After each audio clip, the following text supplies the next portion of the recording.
Okay, let's look at 9.3. Polar and rectangle coordinates. So look together. We learned how to graph a polar coordinate. We learned how to graph an entire polar equation. Now we're going to see how to go back and forth between the two. Right? Given a rectangular equation, make it polar so you can graph it. Given a polar equation, change it into rectangular so you can graph it. All right. Well, the way to do that is to start with the point. So it's all based on this triangle. Right? Here's a triangle in the doesn't matter what quadrant, but this is pretty much in the first quadrant. Positive x, positive y. All right, well, what kind of equations can I write for this? Well, let's try sine. All right, so if I have sine here, sine of theta, opposite over hypotenuse, so y over r. Well, if I solve for r, or for y, multiply both sides by r, I get y equals r sine theta. Alright, so I can get an equation for y in terms of r and theta. Well, I can do the same thing for x, alright, in terms of r cosine theta. So do the same thing, cosine equals x over r, adjacent over hypotenuse. Alright, well, what else can I do? Pythagorean theorem here. I get a squared plus b squared equals c squared. Alright, hypotenuse squared equals the sum of the sides squared. Alright, last thing I can do is solve for this theta. So theta equals inverse tan y over x. Alright. To get that, all I did was take tan theta equals opposite over adjacent. Alright, I'm going to know x and y, that's why I picked tan. And then inverse both sides, and I got that. Here are your four equations now for changing rectangular to polar and polar to rectangular. It's all based on this one triangle. Alright, so let's start. Let's go and take our polar, so give an r and a theta, and change it into x and y. Well, first of all, how do I know, well, this should be a 1. How do I know this is in polar form? Well, I know because it gave me an angle. Alright, negative 5 pi 6. That's an angle. In fact, if you don't like the radians, change it to degrees.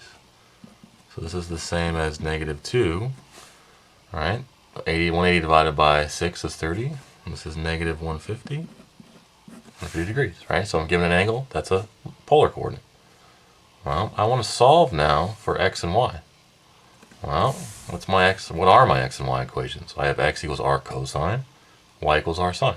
Lucky for us, they gave us an r and a theta. So my x will be the r times cosine 150. So x will equal, so go to your handy dandy calculator. Make sure again you're in degrees, I'm in degrees.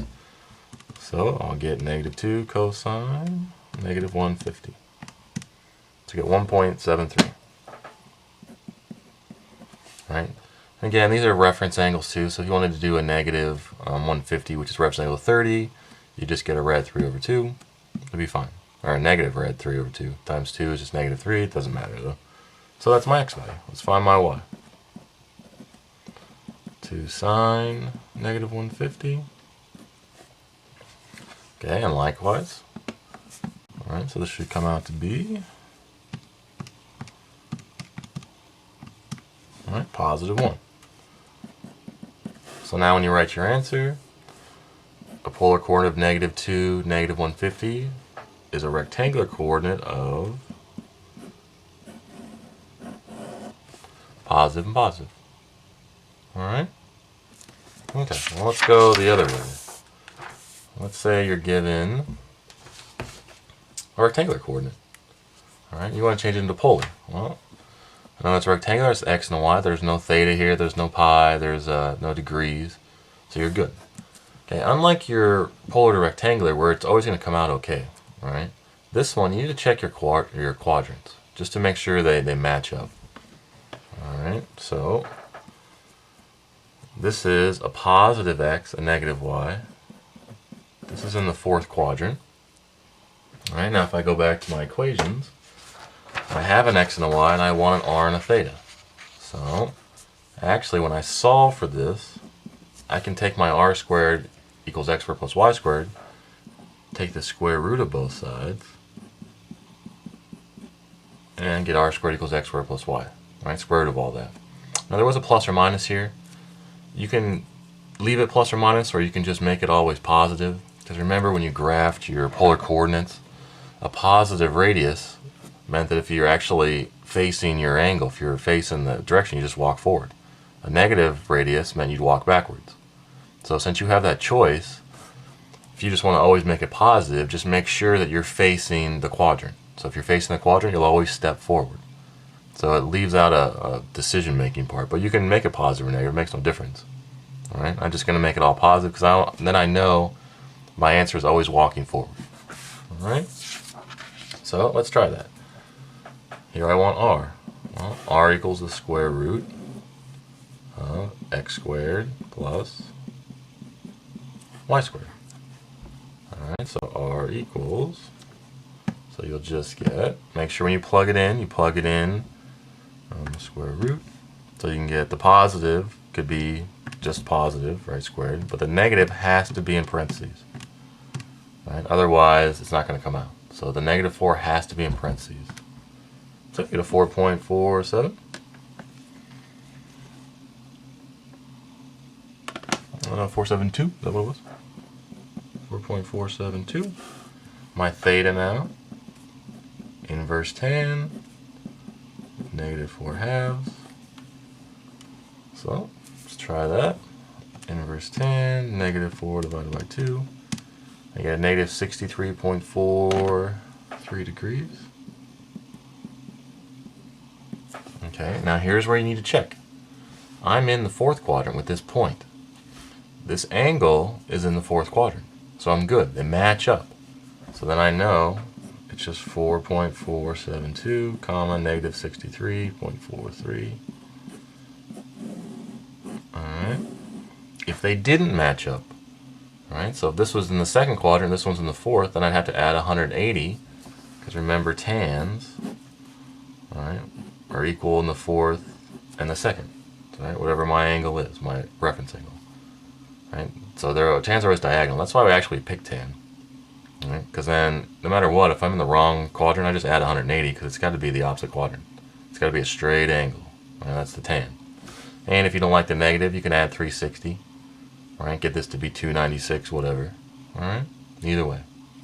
So if you see a positive angle and you got a negative, two things. Check either they just added 360 to make it positive, or you're not in the correct quadrant. Right? If you're not in the correct quadrant, you need to add 180. Alright? Okay, well we did points. So let's do entire equations now. So how do I change this entire equation to polar, right? Or rectangular, x's and y's. This is in polar, I know, so there's r and theta. There's no theta here, but r and theta go together. This is polar. I want x's and y's. Well, how can I do that? If you recall, on our equations, we only have 4 of them. Right? There's only 4 I can work with. I need to take an r and change it to only x's and y's. Alright, so I have choices here.